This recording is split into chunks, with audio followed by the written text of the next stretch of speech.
Dear student, एक बार फिर से आप लोग का आपका अपना चैनल लोटस ग्रुप ऑफिशियल में हार्दिक अभिनंदन और स्वागत है। आज क्लास 12th के ज्योग्राफी के महत्वपूर्ण ऑब्जेक्टिव लेकर के आया हूँ।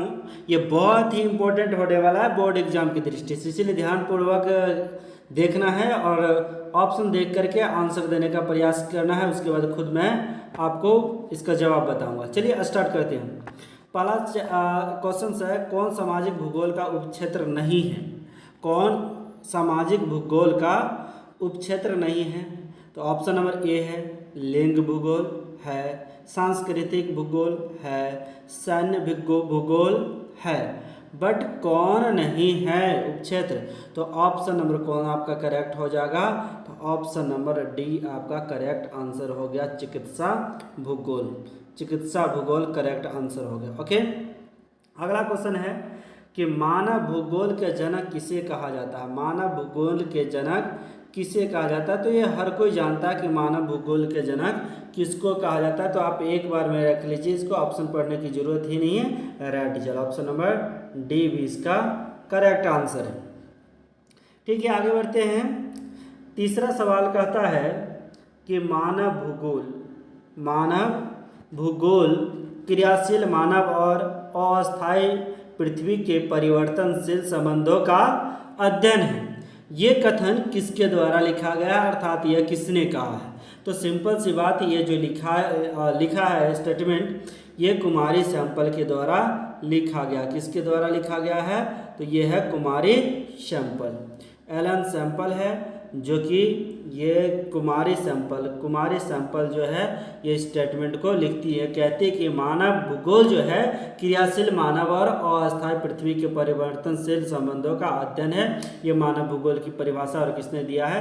कुमारी सैंपल ने दिया। अगला सवाल है, निम्नलिखित में कौन विद्वान मानव भूगोल से संबंधित नहीं है? सैंपल है, कौन नहीं है? तो आपको अगर सैंपल है, रेड जेल भी है, हाँ, बर्ट्रैंड रसल, ये है कि जो आपके इससे जुड़ा हुआ नहीं। तो ऑप्शन नंबर सी आपका क्या हो जाएगा? करेक्ट आंसर हो गया, बर्ट्रैंड रसल। ओके, अगला सवाल है, संभववाद अवधारणा में किस घटक को महत्वपूर्ण माना गया है? किस घटक को महत्वपूर्ण माना गया है? तो प्राकृतिक घटक माना गया है, मानवीय घटक इसको भी माना गया है। ऑप्शन नंबर सी है दोनों।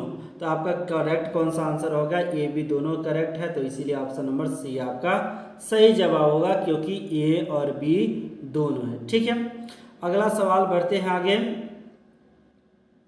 अगला सवाल है क्वेश्चन नंबर 6। क्या कहता है? क्वेश्चन नंबर 6 है, नव निश्चयवाद से संबंधित कौन है? मतलब नव निश्चयवाद के जो जनक कह दीजिए, संबंधित कह दीजिए, वो कौन है नव निश्चयवाद के से संबंधित? तो याद रखिए ये कौन है? टेलर है। कौन है? ये टेलर। ऑप्शन नंबर डी आपका सही जवाब। कौन है? ऑप्शन नंबर डी आपका करेक्ट आंसर है। वो कौन है? टेलर है। ठीक है, आगे बढ़ते हैं।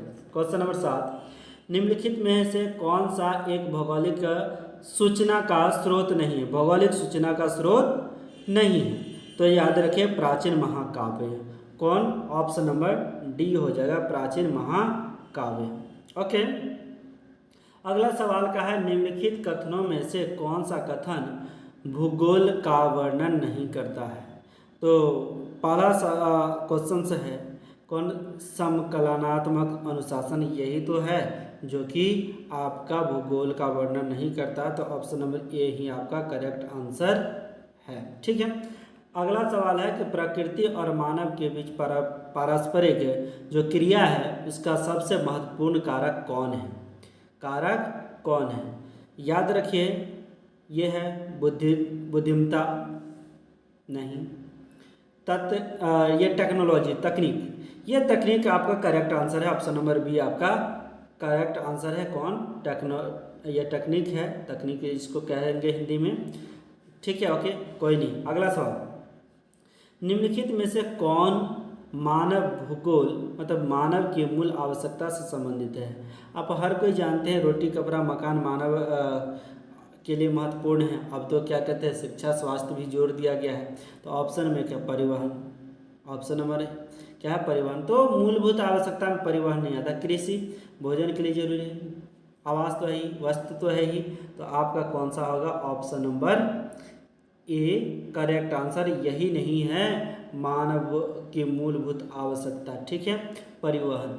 कोई बात नहीं, ये होगा तो होगा, नहीं होगा तो नहीं होगा, कोई बात नहीं। अगला सवाल क्वेश्चन नंबर 11 कहता है, 11 नहीं अगला चैप्टर से, चैप्टर वाइज चूंकि मैं इसे डिवाइड करने का प्रयास कर रहा हूँ। अगला है कि विश्व जनसंख्या से बहुत ही महत्वपूर्ण जो सवाल है उसी को मैं लिया हूँ, सारे क्वेश्चन को नहीं लिया हूँ। एग्जाम के दृष्टि से बहुत महत्वपूर्ण है, इसे सबको ध्यानपूर्वक देखना है और इसको याद भी रखना है। अगर एक बार में समझ में ना आए तो वीडियो 2 बार देखिए 3 बार देखिए, लेकिन इसको भूलिए मत। ओके, अगला सवाल है निम्नलिखित में से भारत के पुरुष प्रवास का प्रमुख कारण कौन है। तो याद रखिए पुरुष, महिला के लिए तो विवाह हो जाएगा, महिला और पुरुष दोनों के लिए शिक्षा हो जाएगा, ये कोनो बड़ी बात नहीं है। लेकिन काम और रोजगार यही एक मुद्दा है जिसके कारण पुरुष जो है हर हाल में घर से बाहर जाता है, काम और रोजगार। आप जानते हैं हम लोग तो बिहारी हैं, बिहार की स्थिति क्या है आप जानते हैं कि हर एक राज्य में आपको भारत का कोना कोना जाइए, अगर वहाँ पे बिहारी ना मिला तो बेकार है। तो कहते हैं बेरोजगार ही है, क्योंकि पेट के खातिर सबको कहीं ना कहीं जाना ही पड़ता है, इसीलिए काम और रोजगार है जो कि प्रवास का पुरुष का प्रवास का मेन कारण है। ओके, ऑप्शन नंबर हो गया सी आपका करेक्ट आंसर। आगे बढ़िए, दूसरा कहता है निम्नलिखित में से कौन सा क्षेत्र सघन जनसंख्या वाला है। तो आपको ये चैप्टर पढ़ाए थे ही, तो उसमें आपने देखा था दक्षिण पूर्व एशिया, कौन सा है वो दक्षिण पूर्व एशिया। ये आपका ऑप्शन नंबर ए आपका क्या हो गया करेक्ट आंसर हो गया। कौन हो गया ऑप्शन नंबर ए दक्षिण पूर्व एशिया। ओके, अगला सवाल है जनसंख्या वृद्धि दर सर्वाधिक है। तो जहाँ पे सबसे ज़्यादा जनसंख्या वृद्धि कहाँ पे हो रहा है, जो बर्थ रेट है वो सबसे ज़्यादा कहाँ अफ्रीका में है। कहाँ है अफ्रीका में। ऑप्शन नंबर ए आपका करेक्ट आंसर हो गया। ओके, उच्च जनसंख्या वृद्धि वाला देश कौन है। उच्च जनसंख्या वृद्धि जहाँ पे सबसे ज़्यादा जनसंख्या वृद्धि होता है वो क्या यमन है। ऑप्शन नंबर इसका भी कौन सा करेक्ट आंसर हो गया ऑप्शन नंबर ए, ठीक है। जनसंख्या वितरण को प्रभावित करने वाले कारकों में सबसे महत्वपूर्ण कारक कौन सा है। जनसंख्या वितरण को प्रभावित करने वाले सबसे महत्वपूर्ण कारकों में से कौन सा है। तो सबसे महत्वपूर्ण कारक है स्थलाकृति। कौन सा है ऑप्शन नंबर ए आपका कौन हो गया स्थलाकृति। स्थल ही कोई ऐसा है जो कि जनसंख्या वितरण को सबसे ज़्यादा प्रभावित करता है। ऑटोमेटिक है, लोग ऐसे जगह पे रहना पसंद करेगा जहाँ पे उसके हर एक सुख सुविधा उपलब्ध हो। यही कारण है कि आप जानते हैं कि धरातल क्षेत्र जो है, जो प्लेन और सरफेस होता है, वहाँ पे लोग अधिकतर रहना पसंद करते हैं। तो ऑप्शन नंबर ए आपका करेक्ट आंसर था। आगे बढ़ते हैं, सवाल कहता है किस वर्ष विश्व की मानव जनसंख्या 6 अरब हुई थी। तो ये याद रखिए 1999 भारत की जनसंख्या कितना 6 अरब हो गई थी। Option number D correct answer. Okay, निम्नलिखित में किस देश की जनसंख्या बढ़ने के बदले घटती है। मतलब कि ये निगेटिव है, नकारात्मक हो माइनस में हो जाती है, वो कौन सा देश है। तो ये कह दीजिए ये कौन सा देश है। तो ये आपका लाटविया देश है, जनसंख्या बढ़ती नहीं बल्कि घटती है। तो ऑप्शन नंबर सी आपका करेक्ट आंसर हो गया। ओके, निम्नलिखित में किस देश की जनसंख्या सबसे अधिक है। सबसे अधिक किस देश की जनसंख्या सबसे अधिक है। तो आप जानते हैं संयुक्त राज्य अमेरिका। संयुक्त राज्य अमेरिका है जहाँ पर जनसंख्या क्या है सबसे अधिक है। याद रखिए संयुक्त राज्य अमेरिका में पूरा याद रखिए संयुक्त है, ये यूनियन टेरिटरी यूनियन है और यूनियन होने की वजह से क्या है यहाँ पे जितने छोटे छोटे देशों का कुल लगभग 50 देशों का एक समूह है, तो इसको संयुक्त राज्य अमेरिका कहते हैं। सिर्फ भारत का अगर देख दिया जाए तो वो अलग चीज़ है, लेकिन वहाँ अमेरिका संयुक्त राज्य अमेरिका में एक नहीं छोटे छोटे कितने 50 देश के समूह हैं, इसीलिए ये आपका कौन सा हो जा रहा है ऑप्शन नंबर ए कौन, संयुक्त राज्य अमेरिका। ओके, आगे बढ़ते हैं। अगला सवाल है, ज्ञानांकिकी संक्रमण सिद्धांत किसने दिया था? ज्ञानांकिकी संक्रमण सिद्धांत किसने दिया था? तो नोएस्टिन ने दिया था। कौन दिया था? नोएस्टिन मतलब option number C correct answer हो गया। ओके, अगला सवाल कहता है, निम्नलिखित में से कौन एक सघन परिवर्तन का कारक नहीं है? सघन परिवर्तन का कारक नहीं है, तो सघन परिवर्तन का कारण कौन नहीं है? ऑप्शन नंबर कौन सा? बी आपका करेक्ट आंसर है, आवास। कौन सा है करेक्ट आंसर? करेक्ट आंसर हो गया बी, आवास। ओके, आगे बढ़ते हैं। प्रतिकर्ष और अपकर्ष कारक उत्तरदायी है। तो आप एक सवाल भी देखे होंगे 2 नंबरिया में, प्रवास के लिए प्रतिकर्ष और अपकर्ष कारकों का वर्णन करें। आपने उसको तो देखा ही था, लिखाया भी ही था आपको। खैर ये कौन सा है? आप सही करेक्ट आंसर बता पाएंगे, ऑप्शन नंबर बी है। कौन है? आवास। कौन सा है? आवास। ओके, अगला सवाल कहता है, प्रतिकर्ष और अपकर्ष कारक उत्तरदायी है। प्रतिकर्ष कारक और अपकर्ष कारक उत्तरदायी है, तो सिंपल सी बात है, सॉरी ये प्रवास के लिए है। निम्नलिखित में कौन परिवर्तन का कारक है? जनसंख्या परिवर्तन का कारक नहीं है, तो आवास। ओके, कोई नहीं, सॉरी यहाँ पे देखिए सवाल थोड़ी सी मिस्टेक हो गई थी। निम्नलिखित में कौन सा जनसंख्या परिवर्तन का कारक नहीं है? थोड़ा सा क्वेश्चन इधर उधर हो गया था। तो परिवर्तन याद रखिए, आपका प्रवास के कारण कहीं जनसंख्या घटेगा बढ़ेगा, इसमें अंतर तो आ जाता है। जन्म ज़्यादा होगा तो जनसंख्या बढ़ेगा, अगर जन्म कम होगा तो जनसंख्या घटेगा, ऑटोमेटिक है। मृत्यु दर, अगर मृत्यु ज़्यादा हो गया तो जनसंख्या घटेगा, मृत्यु कम हो गया तो जनसंख्या बढ़ेगा। लेकिन वो आवास ही एक कारण है जो कि जनसंख्या परिवर्तन का कारक नहीं है। ऑप्शन नंबर बी करेक्ट है। ठीक है, कोई नहीं।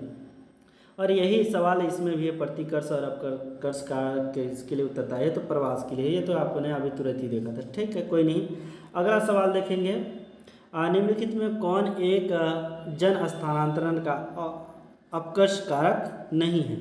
अपकर्ष कारक नहीं है, अपकर्ष कारक है नहीं है, अपकर्ष कारक नहीं है, तो ये कौन सा है? तो रहन सहन की निम्न दशाएं। ऑप्शन नंबर ए, ऑप्शन नंबर ए कौन? रहन सहन की निम्न दशाएं। ठीक है, अगला सवाल देखिए, सऊदी अरब में किस दिशा के क्षेत्र में सबसे घनी आबादी प्राचीन काल से ही है? तो कहते हैं सऊदी अरब में कौन सा वो क्षेत्र है जहाँ पे बहुत ही घनी आबादी आज से नहीं बहुत पहले से ही है? तो याद रखिए ये कौन सा क्षेत्र है? तो ये पश्चिमी भाग है। कौन सा? पश्चिमी क्षेत्र। कौन सा क्षेत्र है? पश्चिमी क्षेत्र है। ऑप्शन नंबर कौन सा हो जाएगा? ये ऑप्शन नंबर इसका बी हो जाएगा, पश्चिमी क्षेत्र। ओके, कोई नहीं, आगे बढ़ते हैं। क्वेश्चन नंबर 14 करता है 14वां सवाल, निम्नलिखित में किस वर्ष के आसपास विकसित और विकासशील देशों में नगरीय जनसंख्या लगभग एक समान थी, मतलब बराबर थी?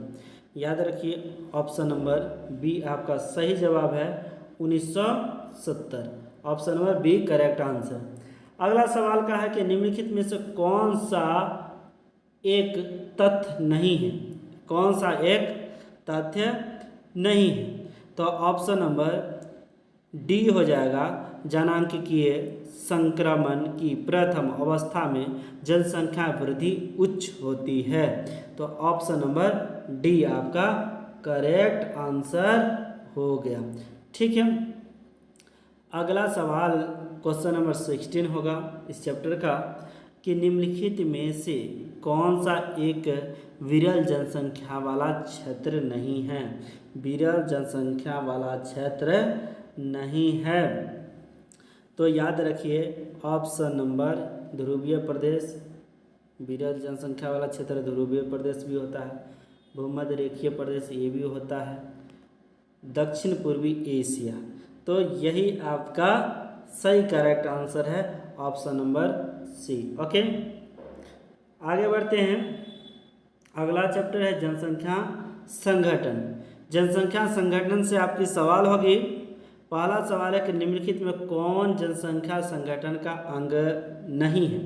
मतलब जनसंख्या संगठन का अंग पार्ट जो भाग है वो कौन सा नहीं है। तो याद रखिए ऑप्शन नंबर ए सही है, जनसंख्या का घनत्व। ऑप्शन नंबर ए करेक्ट है, जनसंख्या का घनत्व। अगला सवाल है निम्नलिखित में से किस क्षेत्र में ग्रामीण जनसंख्या का प्रतिशत सबसे कम है। ग्रामीण जनसंख्या का प्रतिशत सबसे, उत्तरी अमेरिका में ग्रामीण जनसंख्या बहुत ही कम पाए जाते हैं, तो उत्तरी अमेरिका आपका सही करेक्ट आंसर हो गया। ऑप्शन नंबर कौन, ऑप्शन नंबर बी आपका करेक्ट आंसर हो गया। कौन, उत्तरी अमेरिका। ओके, अगला सवाल का है निम्नलिखित में किस क्षेत्र में 15 वर्ष से अधिक आयु के साक्षरों का प्रतिशत सबसे अधिक है। 15 उम्र से अधिक आयु के साक्षरों का प्रतिशत कम है, तो इसका सही करेक्ट आंसर हो जाएगा।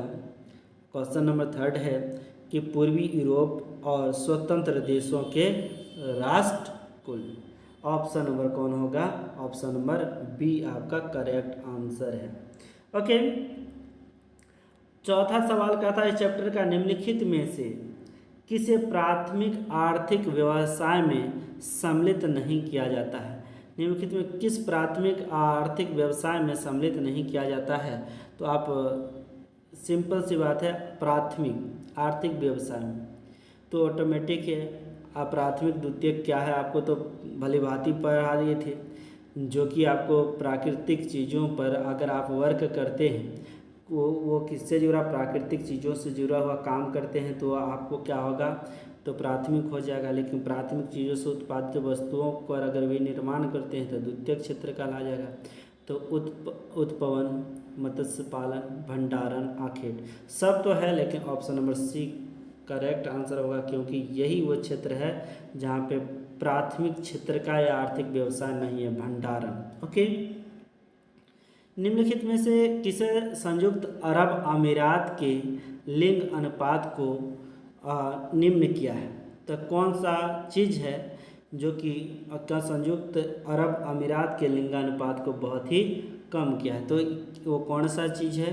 तो आप समझिए ऑप्शन नंबर ए पुरुष कार्यशील जनसंख्या का चयनित आवास, यही आपका करेक्ट आंसर है, आगे बढ़ने की जरूरत नहीं है। Option number A correct answer.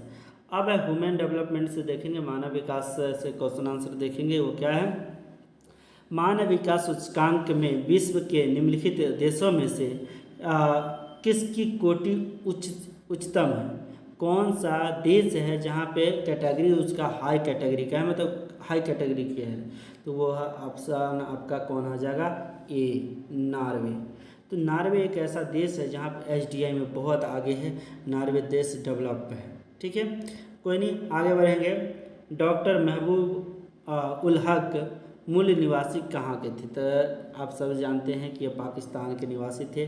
महबूब उल हक कहाँ के रहने वाले लोग थे, पाकिस्तान के। ओके, निम्नलिखित में से कौन मानव विकास का स्तंभ है। मानव विकास का स्तंभ, तो मानव विकास का स्तंभ कौन है, क्षमता है, सतत पोषणीयता ये भी है, उत्पादकता ये भी है, मतलब तीनों है। ऑप्शन नंबर डी में है उपयुक्त सभी, तो ऑप्शन नंबर डी आपका करेक्ट आंसर। ओके, इनमें कौन एक मध्यकालीन नगर है। मध्यकालीन नगर कौन है, मध्यकालीन नगर आगरा, पटना, चंडीगढ़ और सूरत।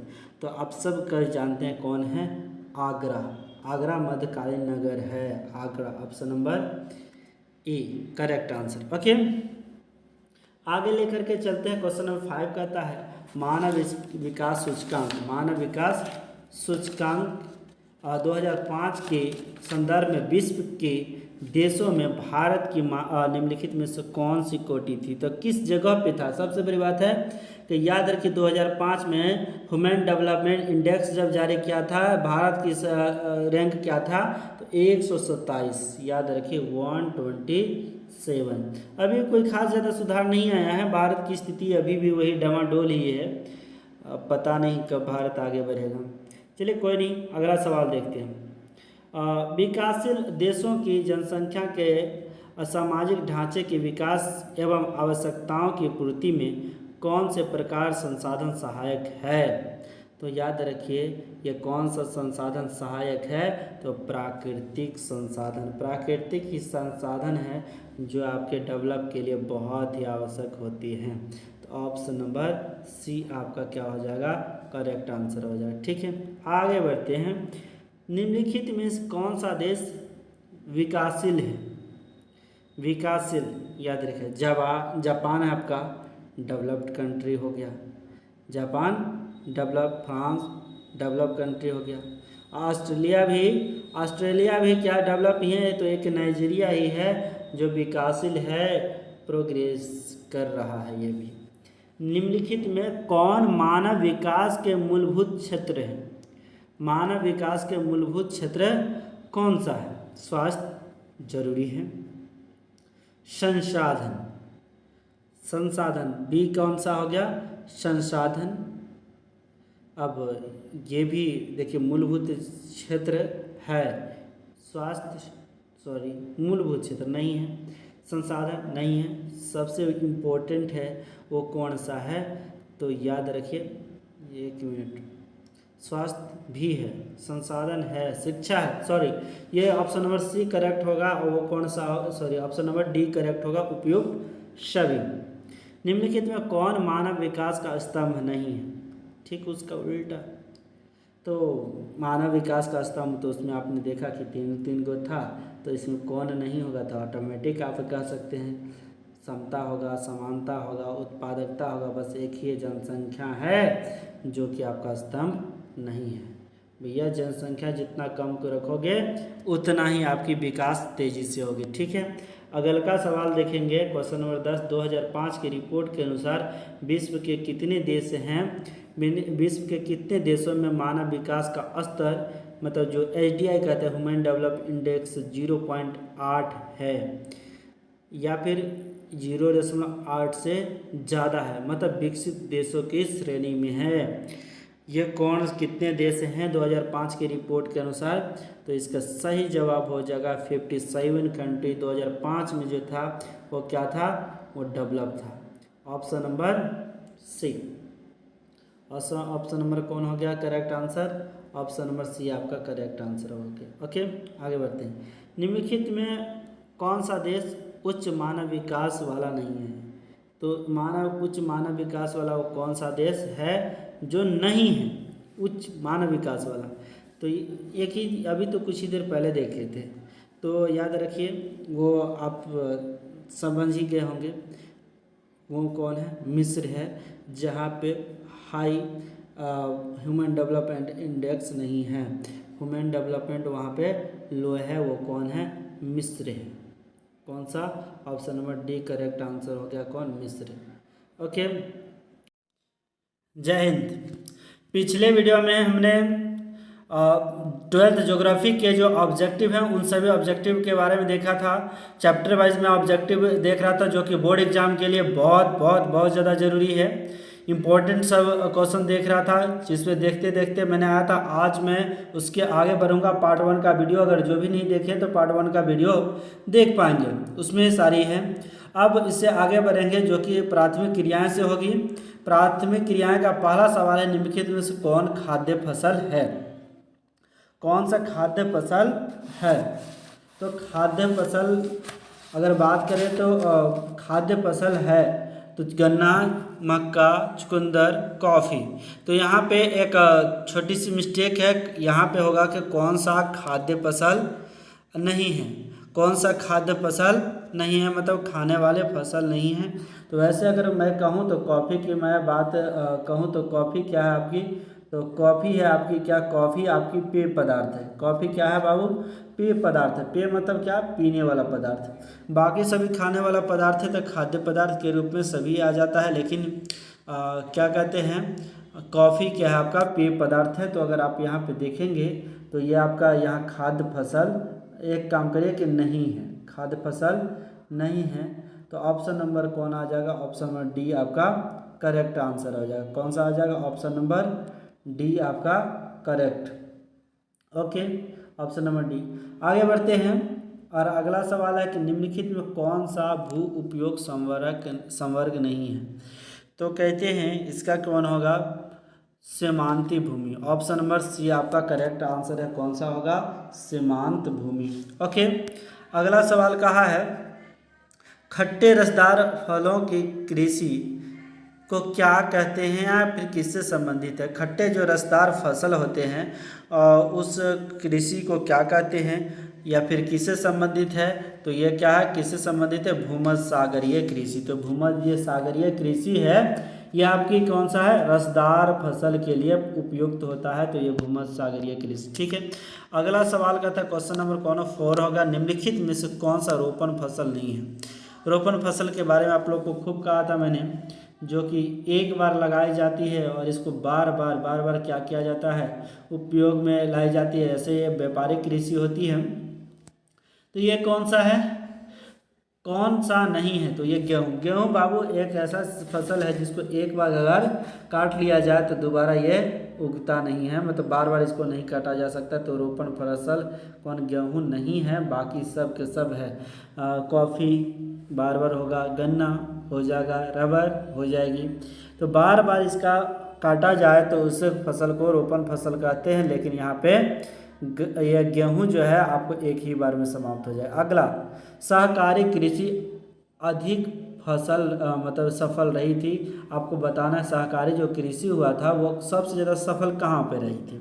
तो याद रखिए सहकारी कृषि जो है सबसे ज़्यादा कहाँ सफल रही थी, तो ऑप्शन नंबर आपका कौन हो जाएगा, डेनमार्क। ऑप्शन नंबर बी आपका करेक्ट आंसर है, कहाँ, डेनमार्क में। ओके, आगे बढ़ते हैं।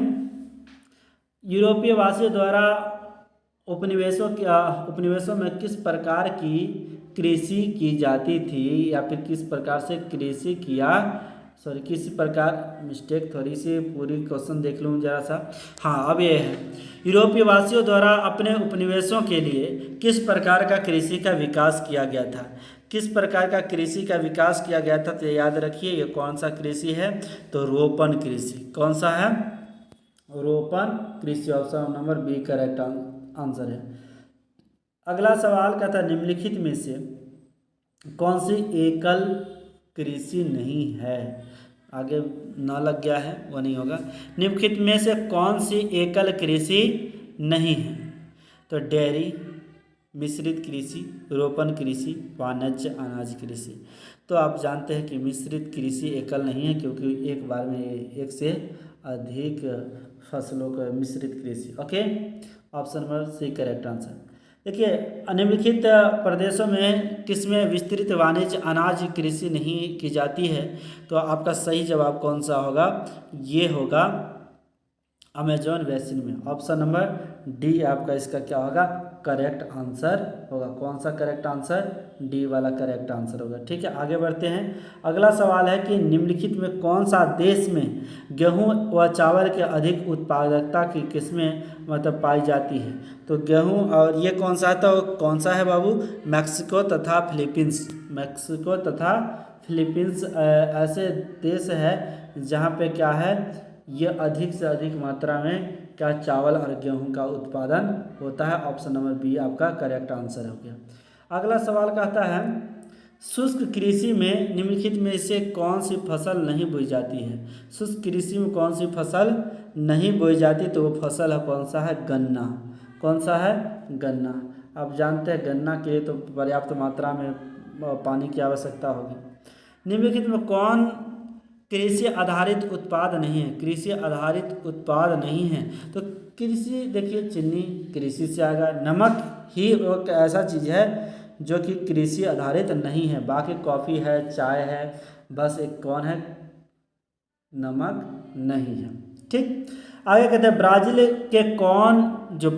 के जो कॉफ़ी बागान है उसको किस नाम से जाना जाता है या फिर क्या कहा जाता है, तो कॉफ़ी बागान वहाँ पे जो होता है उसको हम लोग फेजेंटा के नाम से कहते हैं। तो ऑप्शन नंबर बी आपका करेक्ट आंसर है। ठीक है, अगला सवाल क्या है, निम्नलिखित में से कौन सी रोपण फसल नहीं है। फिर वही सवाल आया, कौन सा रोपण फसल नहीं है, रबर, चाय, गन्ना और चावल। तो उसमें एक ऑप्शन गेहूं था और इसमें क्या है, चावल है। तो ऑटोमेटिक है क्या जवाब होगा, तो इसको कहने की जरूरत नहीं है, तो कौन सा होगा, चावल होगा। Option number D correct answer, चावल। ओके, ठीक है, आगे बढ़ते हैं।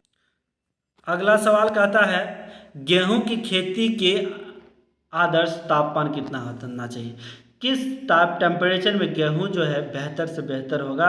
आखिरकार इसको तापमान कितना चाहिए, तो 10 डिग्री सेल्सियस से 20 डिग्री सेल्सियस। ऑप्शन नंबर कौन होगा, बी आपका करेक्ट आंसर होगा। ऑप्शन नंबर बी आपका करेक्ट आंसर हो गया। ठीक है, आगे बढ़ते हैं। आज विश्व में लगभग कितने लोग भरण पोषण चलवासी पशुचारण पर निर्भर है।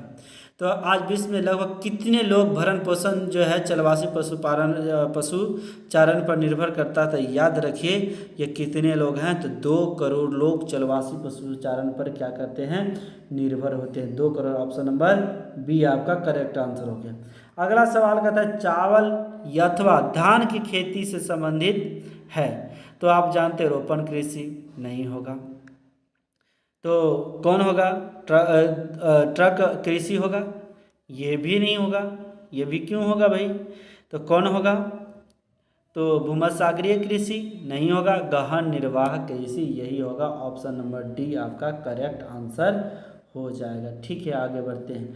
रबर का सबसे बड़ा निर्यातक देश, सबसे ज़्यादा निर्यातक देश कौन सा है, तो सिंपल सी बात है, आप सभी जानते हैं मलेशिया। रबर में का सबसे ज़्यादा निर्यात कौन करता है, वो मलेशिया करता है। ऑप्शन नंबर डी आपका करेक्ट आंसर हो गया। आगे बढ़ते हैं, देखते सवाल है कृषि के अंतर्गत हम इनमें से किसे लेते हैं। कृषि के अंतर्गत किसको लेंगे, फलोत्पादन, फसलोत्पादन बिल्कुल होगा, पशुपालन भी होगा, मत्स्य उत्पादन। तो एक ऑप्शन नंबर आपका डी है जो कि सही। ऑप्शन नंबर डी आपका करेक्ट आंसर। कृषि के लिए इनमें से कौन सबसे अधिक उपयुक्त है। ऑप्शन देखेंगे, पर्वतीय ढाल, उच्च पठार, आपको बताए थे पिछले ही वीडियो में बताए थे, मैदान ही एक ऐसा है जहाँ पर कृषि के लिए आपके सबसे उपयुक्त होता है। तो ऑप्शन नंबर सी आपका करेक्ट आंसर हो गया। कहते हैं कृषि निर्धारण में किस कारक का भारत में जबरदस्त हाथ होता है। कौन सा कृषि निर्धारण के लिए सबसे जरूरी जो है वो कौन सा चीज़ है, तो याद रखिए कृषि के लिए सबसे ज़्यादा जरूरी होता है मेन क्या है, वर्षा। वर्षा ही एक कारण है, चाहेगा तो फसल को अच्छा कर देगा, नहीं तो डुबा देगा। ठीक है, किस फसल कोई भी फसल है, किस फसल की खेती में बुआई के समय कम तापमान होना चाहिए।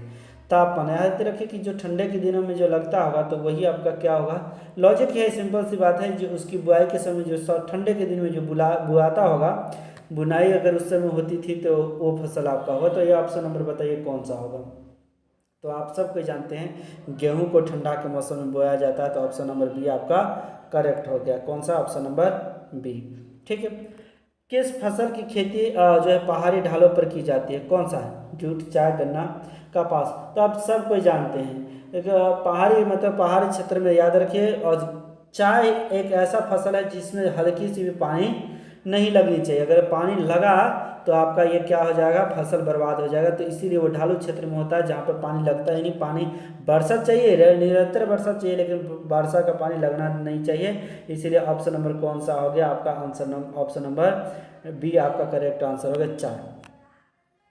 चाय का सबसे बड़ा उत्पादक देश कौन है, चाय का सबसे बड़ा उत्पादक देश आपका कौन है, चीन है। कौन, चीन। Option number C correct answer. अब प्राथमिक क्रियाएं के सारे सवाल हो गए, द्वितीय क्रिया में आते हैं। द्वितीय क्रिया की अगर बात करें तो सवाल कहता है कि निम्नलिखित में से कौन सा उद्योग दूसरी उपयोग के लिए कच्चा माल तैयार करता है। कौन सा उद्योग है ये, तो ऑटोमेटिक है। दूसरे आधारभूत उद्योग, कुटीर उद्योग, स्वच्छंद उद्योग, लघु उद्योग, तो यह कुटीर उद्योग है। कौन सा है, कुटीर उद्योग। ऑप्शन नंबर बी आपका करेक्ट आंसर होगा। अगला सवाल है कि निम्नलिखित में कौन सा औद्योगिक का मतलब अवस्था के प्रमुख कारक नहीं है, औद्योगिक अवस्था के प्रमुख कारक नहीं है, तो वो है ऑप्शन नंबर बी, पूंजी। कौन, पूंजी। निम्नलिखित में से कौन सा एक जोड़ा सही मेल खाता है, एक जोड़ा सही मेल खाता है। तो बताना है कि कौन सा है कि जो कि सही मेल होगा, तो आपको बताना है। तो आप यहाँ पे देखिएगा क्या, लौह इस्पात उद्योग कहाँ है बबुआ, पीटर्सबर्ग में है। ये ऑप्शन नंबर डी आपका करेक्ट आंसर हो गया, ऑप्शन नंबर डी। ठीक है, निम्नलिखित क्रियाकलापों में से कौन सा एक द्वितीयक सेक्टर का क्रियाकलाप है। द्वितीयक सेक्टर में याद रखिए इस्पात प्रकलन, वस्त्र निर्माण, मछली पकड़ना, टोकरी बुनना। देखिए, तो आप द्वितीय सेक्टर को आप विनिर्माण उद्योग भी कहते हैं, लेकिन द्वितीयक सेक्टर नहीं है तो ऑटोमेटिक है। टोकरी बनना है, इस्पात वस्त्र, ये द्वितीयक क्षेत्र के आता है, लेकिन मछली पकड़ना प्राथमिक क्षेत्र के अंतर्गत आता है। तो ऑप्शन नंबर सी करेक्ट हो गया। ठीक है, आगे बढ़ते हैं। चॉकलेट में कौन सा पदार्थ का उपयोग होता है? याद रखिए, चॉकलेट का बनाने में कौन सा कोका का प्रयोग होता है? कौन सा? कोका का पौधा होता है जिससे क्या बनाया जाता है? चॉकलेट बनाई जाती है। ठीक है, अगला सवाल है, क्वेश्चन नंबर 6 देखेंगे इस चैप्टर का। निम्नलिखित में कौन सा एक द्वितीयक सेक्टर का क्रियाकलाप है? उसमें नहीं था, इसमें है। टोकरी बुनना बिल्कुल है। उसके बाद एक ही है तो ऑप्शन हो गया, तो अगली की तो जरूरतें नहीं है। Option number A correct answer. वैसे आप देख सकते हैं अगला, मछली पकड़ना प्राथमिक, कृषि भी प्राथमिक, वानिकी भी प्राथमिक। ठीक है, निम्नलिखित में से कौन सा एक जोड़ा सही मेल नहीं खाता है? तो आप सूती वस्त्र उद्योग मेल खाता है, सॉरी नहीं है। कौन सा मेल खाता है? तो याद रखिए कौन सा मेल खाता है, तो ये कौन है? तो याद रखिए ये पेट्रो रसायन उद्योग कहाँ है बबुआ? तो मुंबई में है, मुंबई में। ऑप्शन नंबर सी आपका करेक्ट आंसर हो गया। ठीक है, आगे बढ़ते हैं। द्वितीय क्रियाकलाप के बाद देखेंगे तृतीय क्रियाकलाप और चतुर्थ। ये तृतीय चतुर्थ देखेंगे। इसमें निम्नलिखित में कौन सा तृतीयक आर्थिक क्रियाकलाप है? खेती प्राथमिक हो गया, व्यापार द्वितीयक तो नहीं कहा जा सकता है। यही है तृतीयक, व्यापार क्या हो गया? तृतीयक। ठीक है, बुनाई द्वितीयक आ जाएगा, आखेट प्राथमिक आ जाएगा। तो आपका सही जवाब कौन था? Option number B. ठीक है, निम्नलिखित दक्षिण अमेरिकी देशों में कौन सा ऑपेक भी कह सकते हैं, ऑपेक का सदस्य है। कौन सा ऑपेक का सदस्य है? तो आप यहाँ पे ऑटोमेटिक कह सकते हैं। ऑप्शन में क्या है? चिली, ब्राज़ील, पेरू और वेनेजुएला। तो याद रखिए ये कौन सा? वेनेजुएला है ओपेक का सदस्य है। तो ऑप्शन नंबर कौन सा? डी आपका करेक्ट आंसर है। आगे बढ़ते हैं, क्वेश्चन नंबर 3 देखेंगे। कहता है निम्नलिखित क्रियाकलापों में किसमें उच्च स्तरीय अन्वेषण सम्मिलित किए जाते हैं? तो पंचम क्रियाकलाप। कौन सा होगा? पंचम क्रियाकलाप। पंचम क्रियाकलाप याद रखिए, ये तो सीधी सी बात, आपने डेफिनेशन पढ़ा था भली भांति पहले ही। निम्नलिखित में क्रियाकलाप में किसमें उच्च स्तरीय अन्वेषण सम्मिलित किए जाते हैं? तो ये है कौन सा? पंचम क्रियाकलाप। ऑप्शन नंबर डी आपका करेक्ट आंसर हो गया। ठीक है, आगे बढ़ते हैं। क्वेश्चन नंबर 4 का था विश्व का सबसे बड़ा तृतीय क्रियाकलाप कौन सा है? सबसे बड़ा, तो इसको आपको चैप्टर जब पढ़ा रहे थे तो बताए थे। बताइए कौन सा होगा? खनन होगा, पर्यटन होगा, या फिर गायन होगा, शिक्षण होगा? बताइए सबसे बड़ा कौन सा होगा? याद रखिए सबसे बड़ा वो कौन सा है? ऑप्शन नंबर डी हो गया, शिक्षण। ठीक है, आगे बढ़िए। निम्नलिखित कथनों में से कौन सा सत्य नहीं है? सत्य नहीं है, तो आप देखेंगे बीपीओज के पास केपीओज की तुलना में बेहतर व्यावसायिक अवसर होते हैं। यही आपका ऑप्शन करेक्ट है कि क्योंकि यही चीज़ है कि जो कि नहीं होता है, असत्य है। अब अगला चैप्टर देखते हैं परिवहन और संचार से। निम्नलिखित में किस अर्थव्यवस्था में उत्पादन का स्वामित्व व्यक्तिगत होता है? व्यक्तिगत याद रखिए, समाजवादी में नहीं होगा। यही तो ऑप्शन नंबर बी है, पूंजीवादी। कौन सा है? पूंजीवादी में ये व्यक्तिगत होता है। ऑप्शन नंबर बी आपका करेक्ट आंसर हो गया। ठीक है, आगे बढ़ते हैं। क्वेश्चन नंबर 3 का था ट्रांस महाद्वीपीय स्टुअर्ड महामार्ग जोड़ता है। ये किसको किसको जोड़ता है? तो बताइए। तो option number A B C D अगर से देखेंगे तो सबसे ज़्यादा है कि कैरेबियन सागर की मैक्सिको की खाड़ी से जोड़ता है। तो ये ऑप्शन नंबर कौन सा हो जाएगा? ये ऑप्शन नंबर, एक मिनट, ट्रांस महाद्वीपीय स्टुअर्ड, ये तो पनामा नहर वाली बात हो गई। तो ट्रांस महाद्वीपीय स्टुअर्ड जो है महामार्ग वो किसको किसको जोड़ता है? तो डार्विन को मेलबर्न से जोड़ता है। ऑप्शन नंबर कौन सा हो गया? ऑप्शन नंबर डी आपका करेक्ट आंसर हो गया। ठीक है, आगे बढ़ते हैं। पनामा नहर अभी तुरंत ही बताया कि पनामा नहर किसको जोड़ते हैं, तो कैरेबियन सागर को मैक्सिको की खाड़ी से जोड़ता है। तो ऑप्शन नंबर बी आपका करेक्ट आंसर हो गया। ठीक है, आगे बढ़ते हैं। क्वेश्चन नंबर 4 देखेंगे इस चैप्टर का। विग इंच संबंधित किसके, तो पाइपलाइन से संबंधित। ये तो आप पढ़े थे विग इंच पाइपलाइन क्या होता है। तो आप ऑप्शन नंबर आपका अगर देखे जाए तो ये आपका करेक्ट आंसर हो, Big Inch pipeline. Option number ये आपका करेक्ट आंसर हो गया, कौन सा, ए। ठीक, आगे बढ़ते हैं। महामार्ग का निर्माण सबसे पहले किस देश में हुआ था? महामार्ग का निर्माण सबसे पहले किस देश में हुआ था? तो अमेरिका, ब्रिटेन, फ्रांस, जर्मनी। बताइए कहाँ हुआ था? तो जर्मनी में हुआ था। ऑप्शन नंबर डी आपका करेक्ट हुआ। कहाँ? डी, जर्मनी में। संदेशों का आदान प्रदान क्या कहलाता है? तो सब कोई जानता है कि संचार कहलाता है। क्या कहलाता है? जो भी चीज़ का संदेशों का आदान प्रदान क्या कहलाता है? संचार कहलाता है। ठीक है। बृहद ट्रक मार्ग होकर जाता है। तो बृहद ट्रक मार्ग होकर के कौन जाता है? क्या चीज़ कौन सा जाता है? तो भूमध्य सागर, हिंद सागर से होकर के उत्तर अटलांटिक महासागर से सबसे ज़्यादा मात्रा में ट्रक मार्ग किधर से जाता है? दक्षिण अटलांटिक महासागर से होकर के, या फिर उत्तर प्रशांत महासागर से होकर के। तो आप सही करेक्ट आंसर बताइए। तो ऑप्शन नंबर बी कौन सा हो जाएगा? ऑप्शन नंबर बी हो गया उत्तर अटलांटिक महासागर से होकर के। अगला, चैनल टनल जोड़ता है। चैनल टनल किससे किसको जोड़ता है? तो याद रखिए, पेरिस लंदन को जोड़ता है। पेरिस से लंदन को जोड़ता है कौन? चैनल टनल जोड़ता है। ठीक है, अगला सवाल क्वेश्चन नंबर 9 का क्या कहता है? उत्तर अटलांटिक मार्ग किससे किसको जोड़ता है? उत्तर अटलांटिक मार्ग, उत्तर अटलांटिक मार्ग जो है उत्तर अमेरिका को यूरोप से जोड़ता है। उत्तर अमेरिका को किससे जोड़ता है? यूरोप को जोड़ता है। ऑप्शन नंबर ये आपका करेक्ट आंसर हो गया। राइन जलमार्ग जोड़ती है। राइन जलमार्ग किससे किसको जोड़ती है? तो राइन जलमार्ग देख लीजिए। राइन जलमार्ग किसके उत्तर अमेरिका को किससे? राइन जलमार्ग जर्मनी को नीदरलैंड से जोड़ती है। किसको जोड़ती है? जर्मनी को नीदरलैंड से। ऑप्शन नंबर बी आपका करेक्ट आंसर हो गया। स्वेज नहर जोड़ती है। स्वेज नहर जोड़ती है। स्वेज नहर किससे किसको जोड़ती है? तो याद रखिए, स्वेज नहर भूमध्य सागर को लाल सागर से जोड़ती है। ये आपके खुद चैप्टर में खूब पढ़े थे, किसको? भूमध्य सागर से लाल सागर को जोड़ती है। अगला, पनामा नहर जोड़ता है। पनामा नहर किससे किसको जोड़ता है? तो पनामा नहर जो है, पनामा नहर को किससे जोड़ता है? पनामा नहर को किससे जोड़ता है? तो याद रखिए, कोलन से। किससे?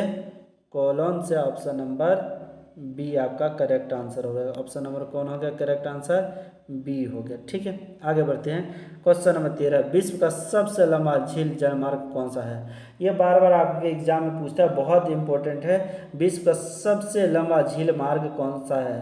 जलमार्ग, सबसे झील का सबसे बड़ा जलमार्ग अगर पूछेंगे तो ग्रेट लेक सेंट लॉरेंस जलमार्ग है। मतलब क्या कहने का ना, ऑप्शन नंबर डी आपका करेक्ट आंसर है।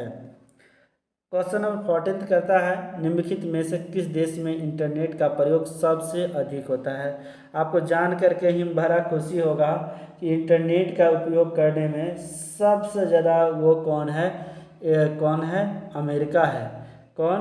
अमेरिका। उसके बाद भारत में भी कम नहीं होता। भारत में भी बहुत ज़्यादा इंटरनेट का उपयोग होने लगा, पहले तो कम होता था।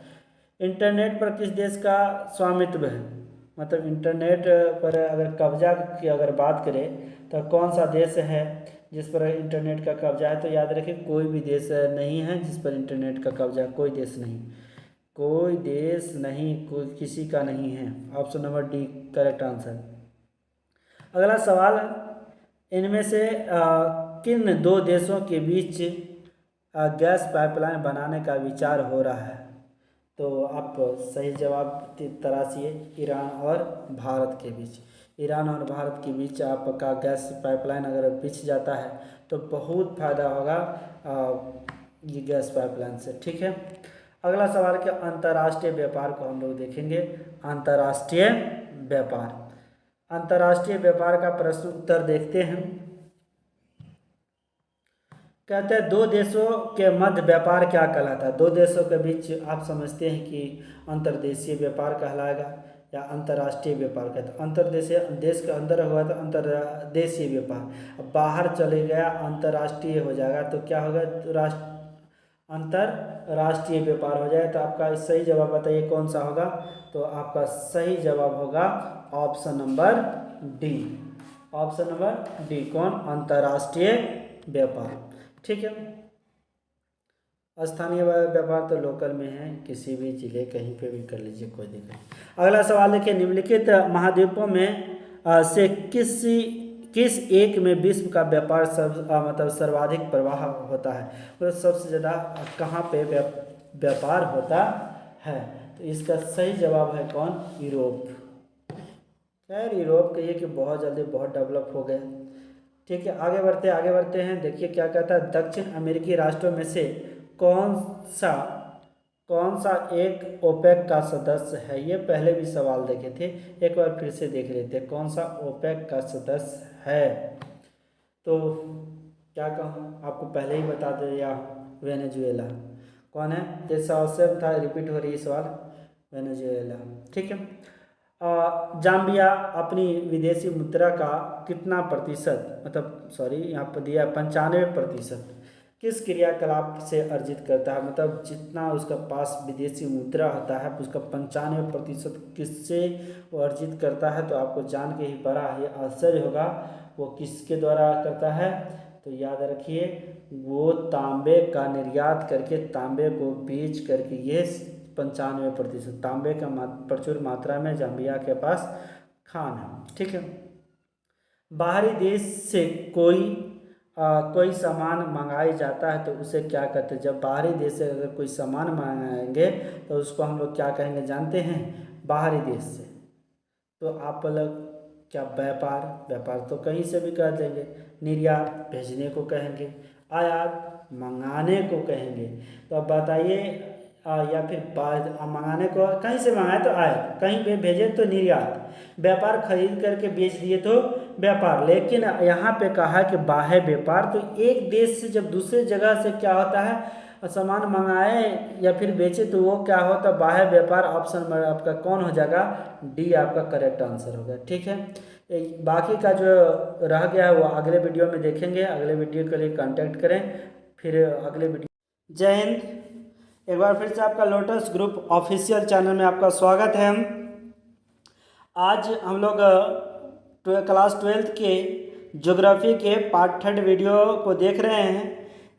इसमें हम लोग आगे देखेंगे चैप्टर का नाम है मानव बस्ती। कौन सा, मानव बस्ती।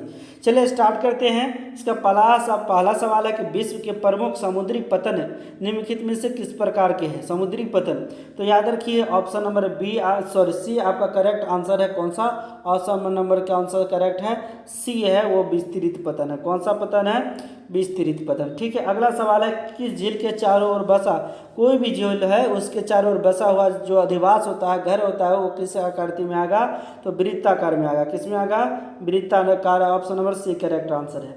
अगला है कि इनमें से कौन सा औद्योगिक नगर है, औद्योगिक नगर है, तो याद रखें पटना, एक भी उद्योग नहीं मिलेंगे, पीटर्सबर्ग, वाराणसी, लाहौर।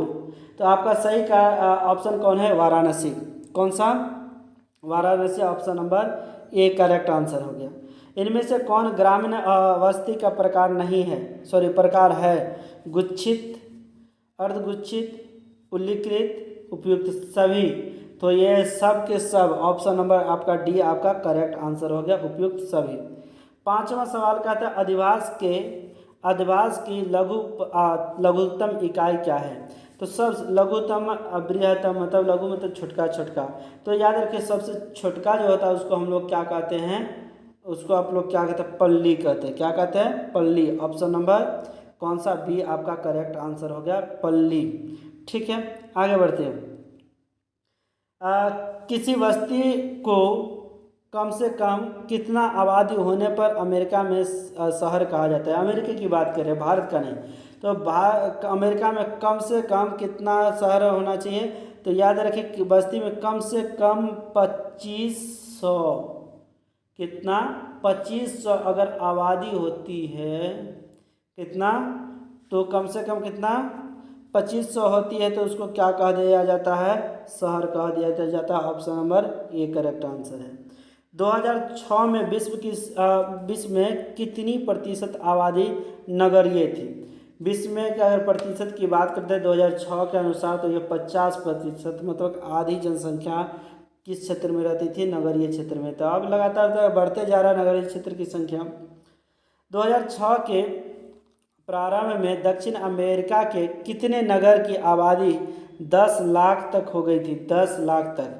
याद रखिए, मैं भारत की नहीं बात कर रहा हूँ, अमेरिका की बात कर रहा हूँ। तो ये ऑप्शन नंबर ए 40, 41, तो इसका 40 ना होगा, ना ही 41 होगा, 42, 43। तो ऑप्शन नंबर डी आपका करेक्ट आंसर है, 43 लाख। ठीक है, कितने? 43 लाख तक की कितने शहर की आबादी थी बबुआ?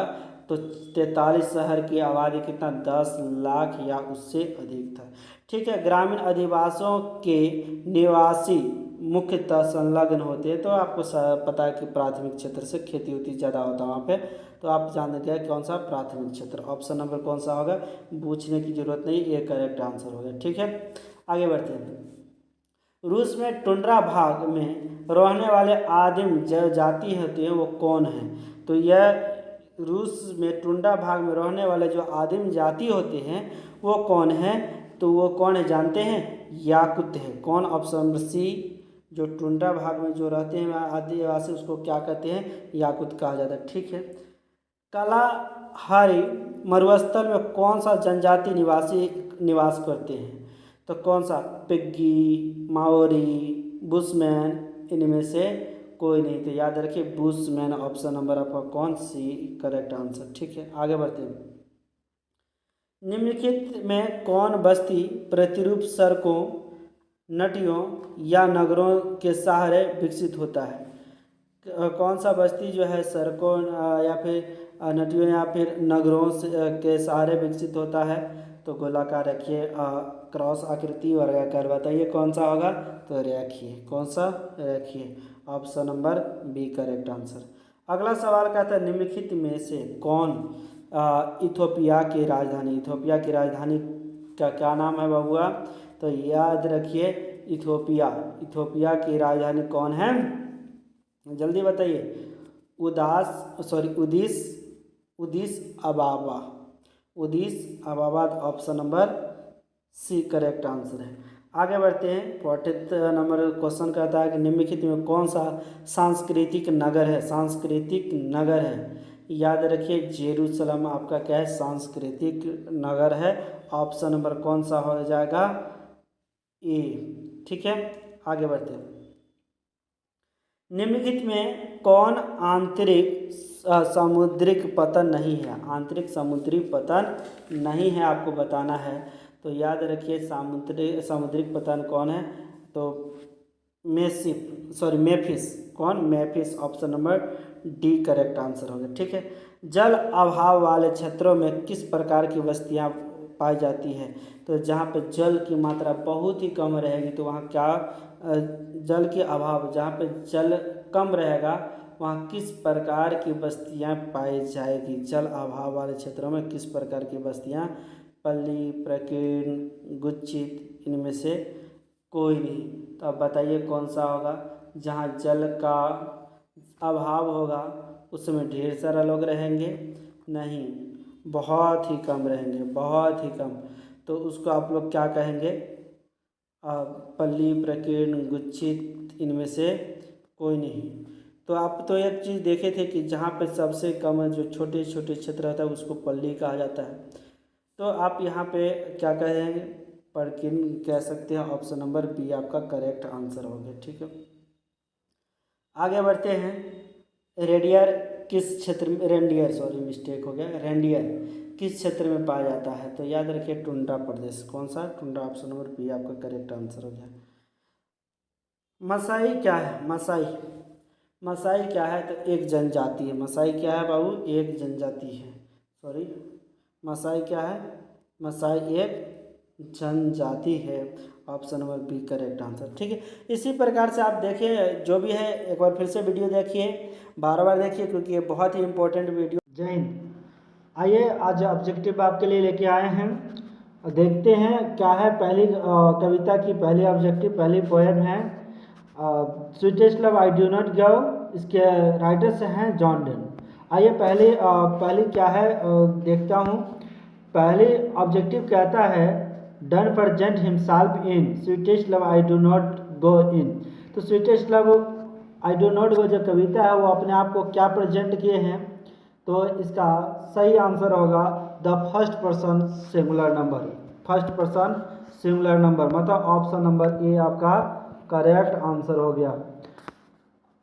अगली सवाल है sweetest love I do not go is, क्या है ये?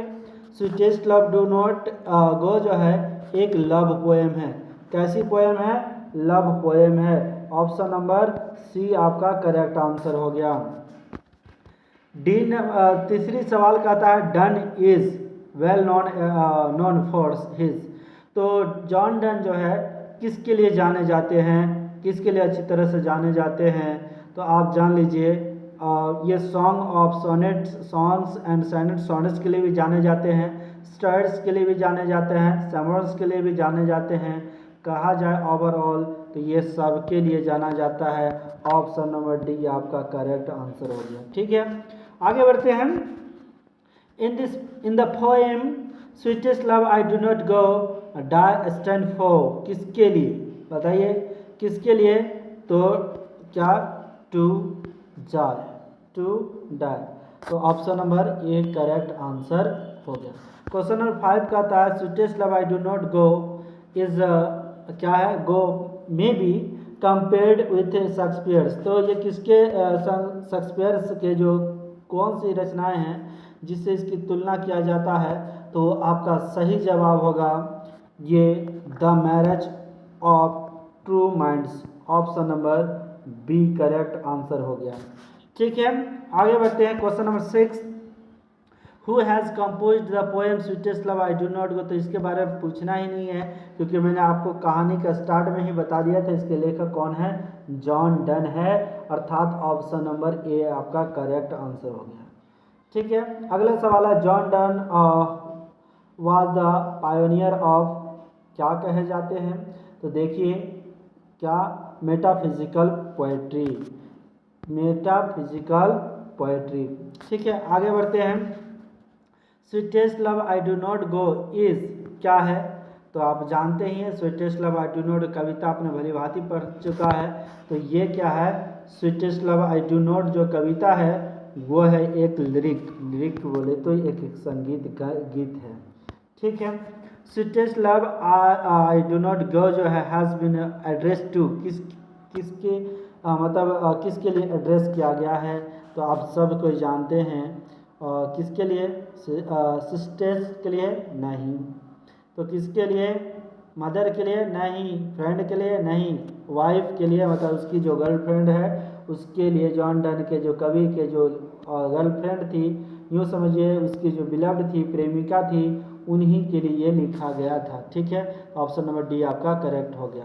कौन हो गया? ऑप्शन नंबर डी आपका करेक्ट आंसर हो गया। ठीक है, the occasions of the poem sweetest love I do not go is done. तो कहते हैं किस, मतलब द ओकेशन ऑफ पोएम, इस कविता का जो ओकेशंस है वो किस समय ये लिखा गया था? तो आपका सही जवाब हो गया क्या? कंसेंट्रियल ट्रिप, कंसेंट्रियल ट्रिप। ऑप्शन नंबर ए आपका करेक्ट आंसर हो गया। ठीक है, आगे बढ़ते हैं। क्वेश्चन नंबर 11 कहता है John done was written the poem. ये तो खैर आपको पता है, क्योंकि ये शुरुआत में ही बताया दिया sweetest love I do not go. Option number C आपका करेक्ट आंसर हो गया। ठीक है, 12 नंबर क्वेश्चन कहते हैं the poem in sweetest love I do not go is dash his beloved. तो उसकी प्रेमिका कैसी थी? खुश थी, थकी हुई थी, उदास थी, कैसी थी? गुस्सा में थी। तो आपको पता है कि बहुत ही उदास थी। आई मीन सही जवाब होगा ऑप्शन नंबर सी सैड। ठीक है। John Donne is going to dash leaving his wife behind. तो कहते हैं क्या ये जॉन डन जो है किस लिए उन्हें छोड़ कर जाना चाहते हैं, कहाँ जाना चाहते हैं छोड़ करके? तो आपका सही करेक्ट आंसर होगा इटली। कहाँ जाना चाह रहे हैं बाबू? Italy, C. ठीक है।